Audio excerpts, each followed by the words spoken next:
Lundi 26 octobre 2020, le journal. Bonjour et bienvenue dans cette édition. C'est aujourd'hui qu'aura lieu la cérémonie d'hommage de la nation à feu Sidiki Diakité, ministre de l'administration du territoire, de la décentralisation, dans l'enceinte de la primature, décédé le vendredi 23 octobre 2020. Sidiki Diakité sera inhumé aujourd'hui après la prière mortuaire. Le Premier ministre Ahmed Bakayoko s'est rendu au domicile du défunt Jean-Louis Bongo. C'est une importante délégation du gouvernement conduite par le Premier ministre Ahmed Bakayoko qui s'est rendu ce dimanche après-midi au domicile du ministre Sidiki Diakité, ministre de l'administration du territoire et de la décentralisation, décédé brutalement le vendredi 23 octobre dernier. S'exprimant au nom de la délégation, le ministre Sidiki Konaté a traduit toute la compassion face à cette douloureuse perte et a assuré la famille du soutien plein et entier du gouvernement. Au nom du président de la République de Côte d'Ivoire, son Excellence, M. Alassane Ouattara, Monsieur le Premier ministre m'envoie vous dire que El Hadj Sidiki Diakité était membre d'une équipe. En tant que tel, le gouvernement est ici comme co-organisateur, sinon organisateur principal de ces obsèques. Et vient donc avec les membres du gouvernement prendre toute sa place dans le dispositif du comité d'organisation, mais aussi rassurer la famille que le gouvernement sera à ses côtés pendant toutes ces obsèques et même après. Un soutien apprécié à sa juste valeur par la famille. La famille Diakité est honorée et sait que son fils n'a pas vécu pour rien. Il est mort à la tâche. Il n'était pas malade.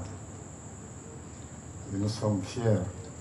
Nous sommes fiers de vous voir comme ça, unis, solidaires et venir nous exprimer encore cela. En tout cas, ça nous aide à essuyer nos larmes. Le ministre Sidiki Diakité recevra les hommages de la nation demain lundi sur le parvis de la primature. Sa dépouille sera transférée à Grand Bassam où il sera inhumé après la prière mortuaire. Tout autre chose à présent, la réconciliation nationale est-elle une réalité ou une utopie? Quelles sont les parts posées dans le sens justement de la réconciliation par les politiques, les acquis du processus de réconciliation? Un sujet d'Éric Ogoré. À quelques jours de la présidentielle, le Front social s'anime. Les différents acteurs politiques ont des points de vue différents sur le scrutin. Moi, le problème mandat n'est pas un problème, n'est pas un souci pour moi. Puisque la Constitution a été modifiée. Ce sont les mêmes aujourd'hui qui protestent, qui ont voté le oui. Donc moi, pour le moment, je n'entre pas dans ce débat. La date du 31 octobre est une date constitutionnelle. Moi, je suis juriste, je suis légaliste. Je vais être attaché au respect des textes. La Constitution et les lois sont votées par qui? Ce sont les hommes qui ont fait la Constitution. Ce sont les mêmes hommes aussi qui peuvent modifier. Je constate depuis quelques jours des troupes au niveau d'Abidjan et à l'intérieur du pays, ce qui n'arrange vraiment pas ce processus de réconciliation qui est engagé par les autorités. Il serait donc intéressant d'essayer de reconsidérer notre position et aller sur la table donc, de discussion et de négociation pour aboutir à une paix durable dans notre nation. Sur le terrain, la campagne se poursuit. On ne peut pas contraindre quelqu'un à aller aux élections s'il ne veut pas. Donc tout le monde sait depuis très longtemps qu'il y aurait des élections le 31 octobre 2020 et que ça passe par un certain nombre de procédures, entre autres le dépôt de candidature. Et on a tous observé qu'il y avait plus de 40 candidats, sinon 44 candidats qui avaient déposé leur dossier auprès de la CEI. 4 candidatures ont été retenues. Mais on note également plusieurs foyers de tension mettant en mal les acquis de la politique de réconciliation nationale, initiée depuis 2011 par le gouvernement ivoirien.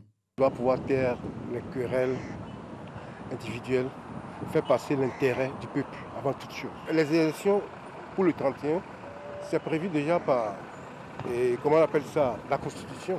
Quelle est donc la perception des Ivoiriens par rapport au processus de réconciliation à quelques jours de la présidentielle? Il y a des actes qui ont été posés. Quels sont les actes? Ces actes sont à féliciter même d'ailleurs la libération de 800 prisonniers, qui a été un grand pas dans le processus de la réconciliation. Cette réconciliation-là, il faut que nous, en tant qu'Ivoiriens, on s'implique nous tous dedans. Qu'ils montrent aux Ivoiriens qu'ils ont encore un brin d'amour pour les Ivoiriens et pour le pays.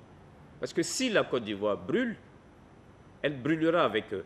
Qu'ils aient un brin d'humanité en pensant à toutes ces familles qui sont en deuil au jour le jour. La commission Dialogue, Vérité et Réconciliation CDVR, la CONARIV, le CNDH, entre autres, sont des structures créées après la crise post-électorale. Leur mission a été de s'impliquer dans la réconciliation. Des exilés politiques sont entrés au pays. Aujourd'hui, à l'heure où je vous parle, 99% des 326 000 personnes qui sont parties sont rentrées au pays. Un ministère de la solidarité a été créé. La réparation des préjudices, aussi bien au niveau individuel qu'au niveau communautaire. Au niveau individuel, nous sommes tous Ivoiriens. C'est le Yako aux familles des 3248 personnes décédées du fait de la crise post-électorale. Le gouvernement a choisi de donner 1 million de francs par personne pour dire Yako. Ajouté à ces actions, une loi d'amnistie a été prise par le chef de l'État qui a permis la libération de 800 prisonniers de la crise post-électorale. Une journée nationale du pardon décrétée. Autant d'initiatives qui devraient consolider la cohésion sociale. Je lance un appel aux hommes politiques, que les leaders politiques se tiennent la main, que les leaders politiques s'asseyent et se parlent, que les leaders politiques arrêtent de prendre la population en otage, que les leaders politiques encouragent la paix et non la violence. La paix est justement encouragée à Bouaké. 500 femmes formées sur la gestion des conflits. L'initiative est du secrétariat d'État auprès du ministère de la Femme, de la Famille et de l'Enfant. Kouadio Kwame. Face à la situation de crispation politique à quelques jours de l'élection présidentielle en Côte d'Ivoire, le secrétariat d'État auprès du ministère de la Femme, de la Famille et de l'Enfant organise des séances de sensibilisation des femmes au processus électoral, à la citoyenneté et à la culture de la paix. Objectif, susciter l'implication des femmes et outiller celles-ci afin de contribuer à la consolidation de la paix et de la cohésion sociale. Au foyer de jeunes de Bouaké Koko, 500 femmes ont été enseignées sur la gestion des conflits, les techniques de médiation, la communication non violente et la préservation de la non-violence afin de les relayer dans les foyers, sur les marchés, auprès des communautés religieuses et des jeunes de la région de Bouaké. La mission que Madame la ministre nous a confiée pour nos mamans, c'est de relayer l'esprit de paix, l'esprit de compréhension, l'esprit de citoyenneté, de vivre ensemble dans les marchés, partout, de maintenir la paix véritable parce que nous vivons ensemble. Un message bien perçu par la population. C'est une très bonne initiative dans la mesure où nous sommes sur un processus électoral. Ce sont les femmes qui sont au cœur de toutes nos affaires quotidiennes que nous menons. Nous voulons être unis. Nous voulons que les choses marchent et qu'on s'entende. Si vraiment les politiciens peuvent nous comprendre, c'est une bonne chose. Jusqu'au 27 octobre prochain, ces séances de sensibilisation se dérouleront dans 10 régions du pays et elles seront au total 5000 femmes qui bénéficieront de ces formations. Autre volet de l'actualité, 5 établissements reçoivent plus de 100 bourses d'études d'une valeur globale de 22 millions de francs CFA. C'est un don de l'ambassadeur de Chine en Côte d'Ivoire qui récompense les élèves assidus à l'apprentissage de la culture chinoise. Jean-Marc Djadji. 5 lycées du district d'Abidjan et de l'intérieur du pays réceptionnent des bourses d'aide d'une valeur totale de 22 millions de francs CFA. Un don offert par la République populaire de Chine, par le biais de son ambassadeur en Côte d'Ivoire, son Excellence Wan Li. Ces bourses visent à récompenser 110 meilleurs élèves ayant appris la culture chinoise. Il faut appartenir au club des élèves amis de la Chine. Et le deuxième critère, il faut être parmi les meilleurs élèves. Dans les perspectives avec l'ambassade, cela va s'étendre à beaucoup d'établissements et à beaucoup d'élèves. La République populaire de Chine s'engage par ce programme à rendre le système éducatif ivoirien performant et à renforcer la coopération sino-ivoirienne. Quant au représentant de Kandia Camara, ministre de l'Éducation nationale, de l'enseignement technique et de la formation professionnelle, il se dit satisfait de l'initiative.